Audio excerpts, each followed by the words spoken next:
Look, I need to be honest with you. I have spent more money than I care to admit on plants that looked incredible at the garden center and then turned into a sad, leggy mess by August.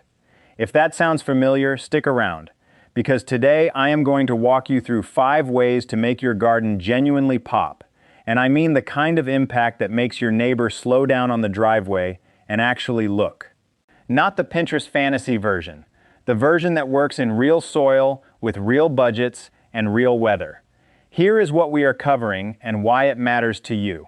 I am going to show you 5 distinct planting approaches, each one designed for a different look and a different level of effort. We are talking cottage charm, modern architectural style, bold annual color, vertical drama, and what I call the fragrance trap, a container designed to stop people in their tracks with scent alone.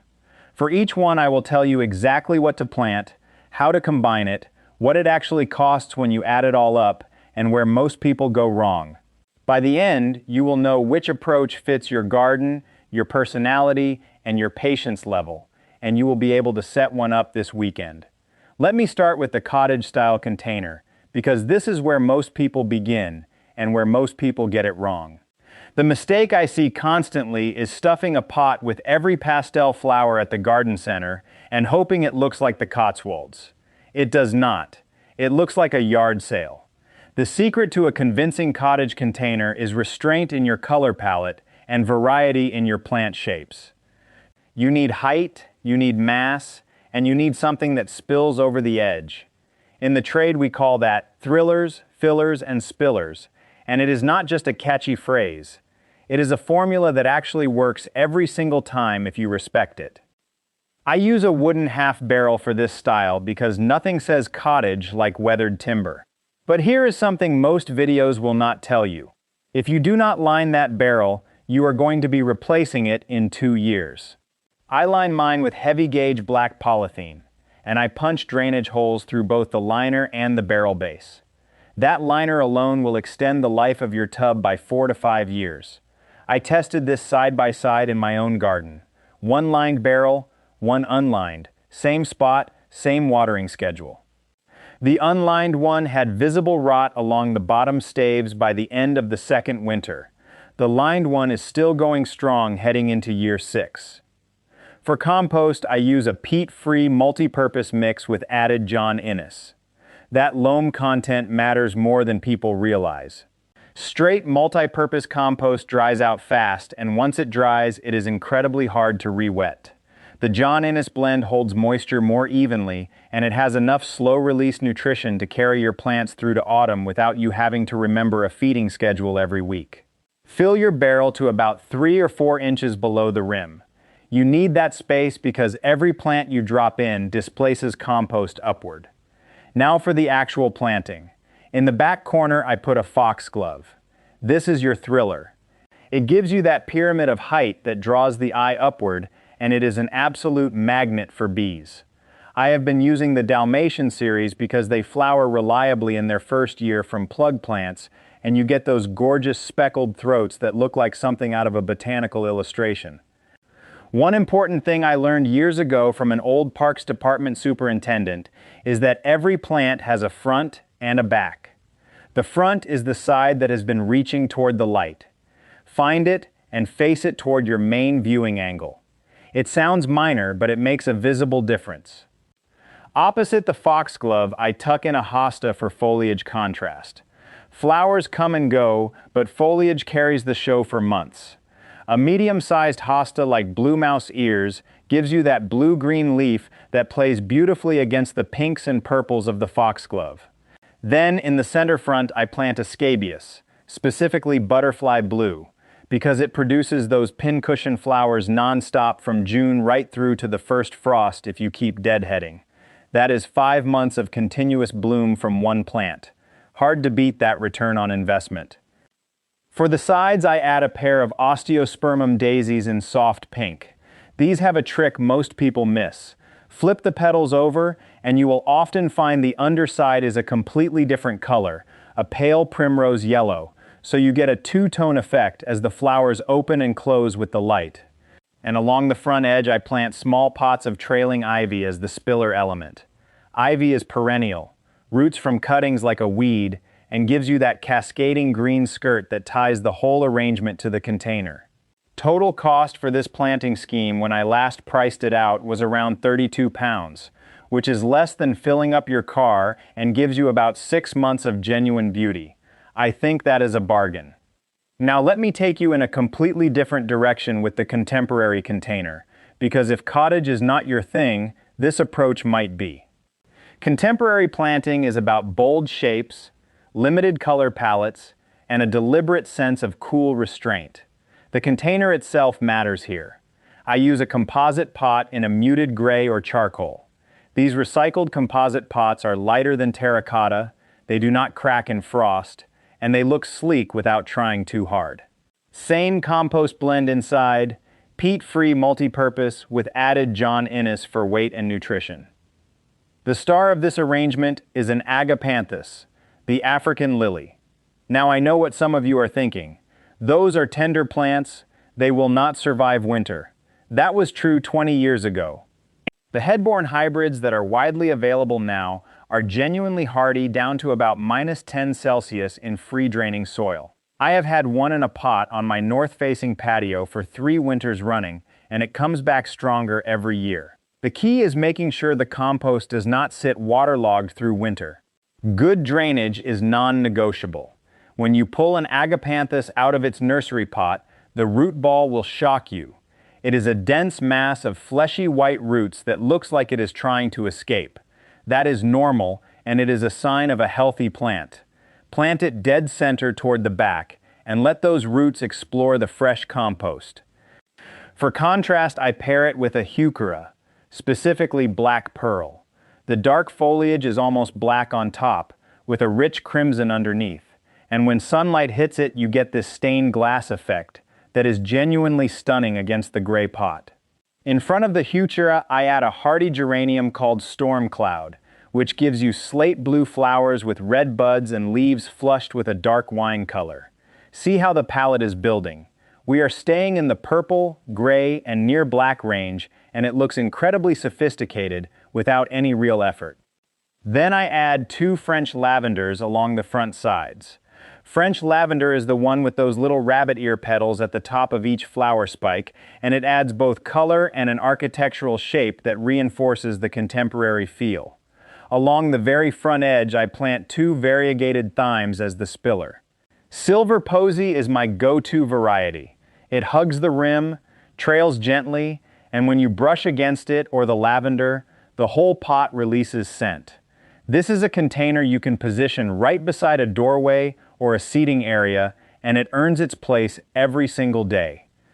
The total for this scheme runs about 38 to 42 pounds, depending on the size of agapanthus you buy, and everything in it is perennial, so you are not replanting next year. That is a one-time investment for years of impact. Compare that to the cottage scheme, where the annuals and biennials need replacing. The contemporary pot wins on long-term value every time. Now here is where I want to shake things up, because the third style is for those of you who do not care about subtle. You want color that hits you between the eyes. You want your patio to feel like a celebration, not a design magazine.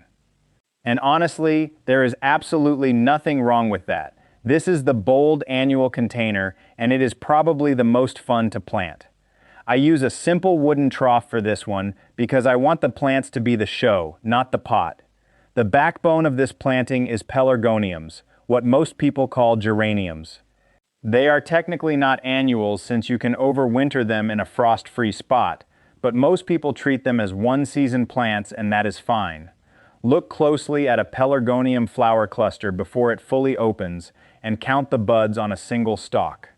I counted 34 on one stalk last summer. Every one of those opens into a flower that lasts for weeks. That is extraordinary output from one stem.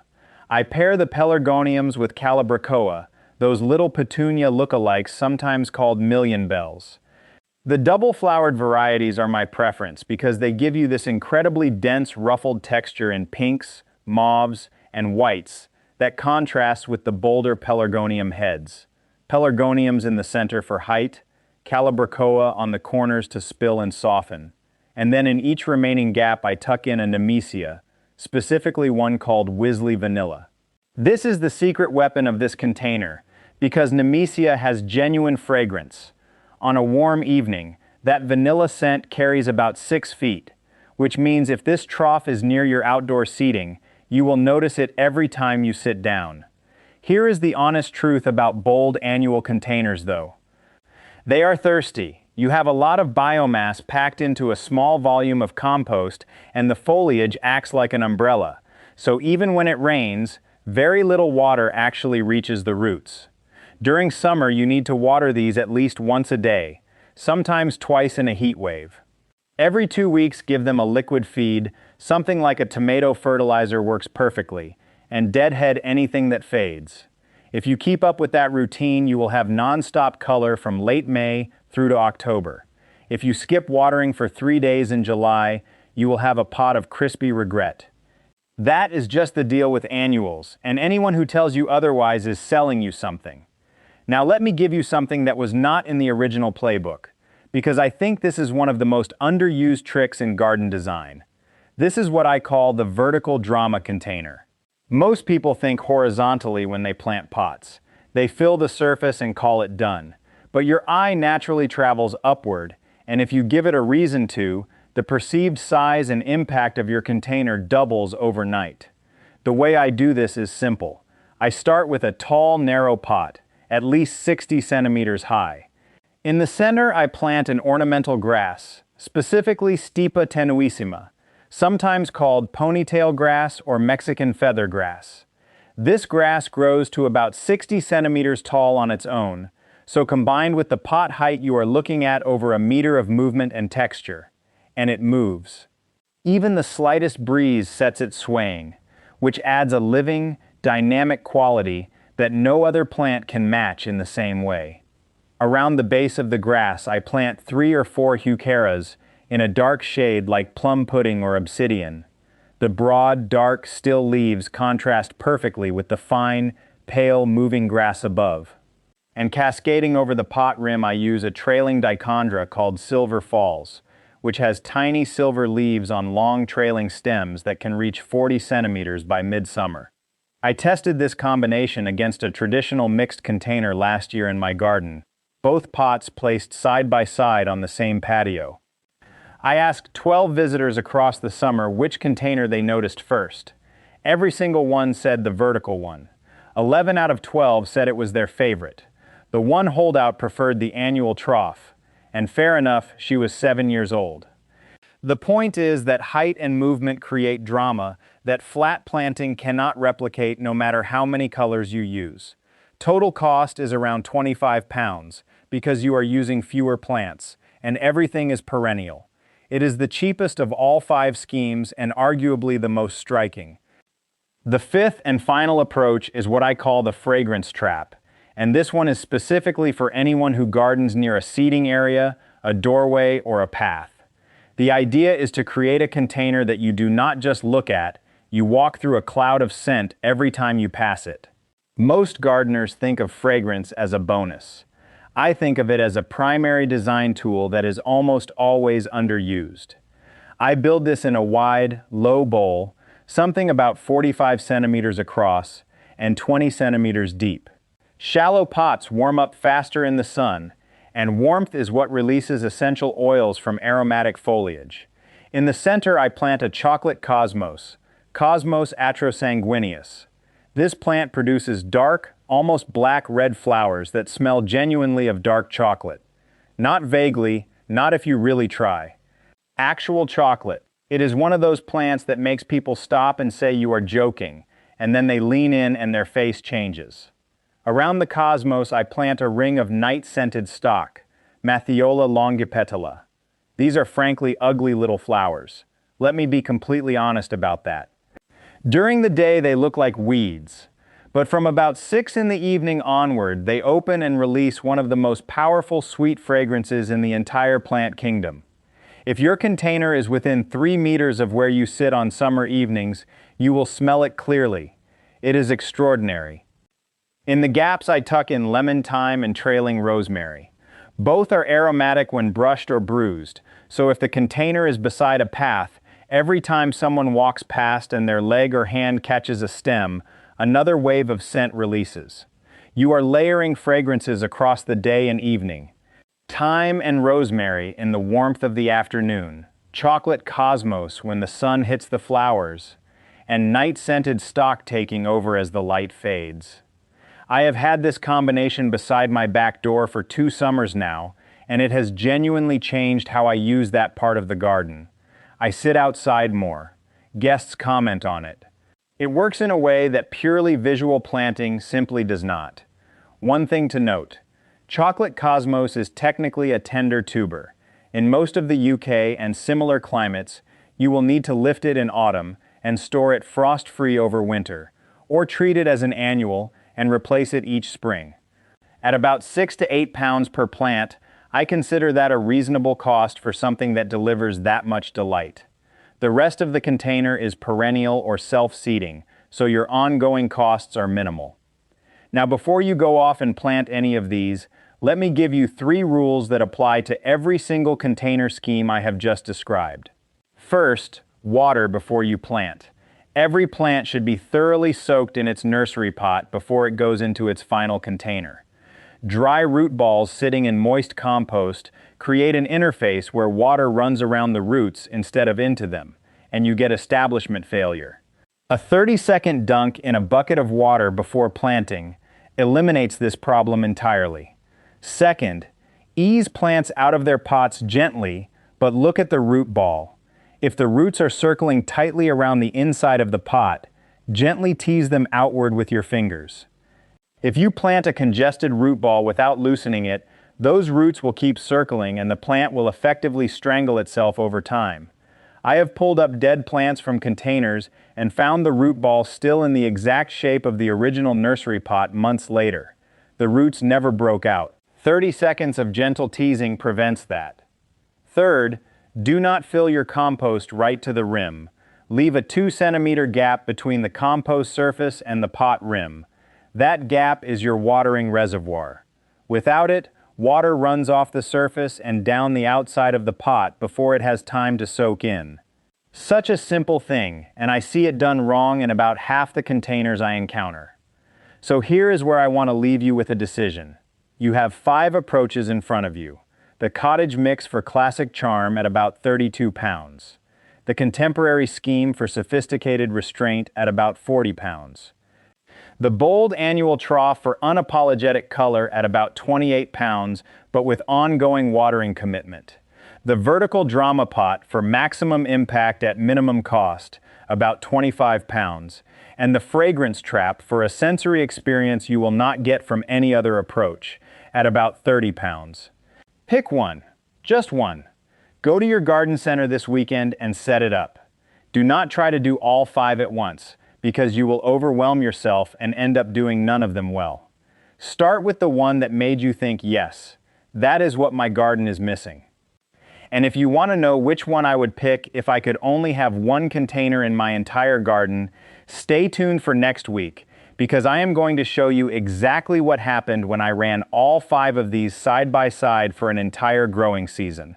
The results surprised even me.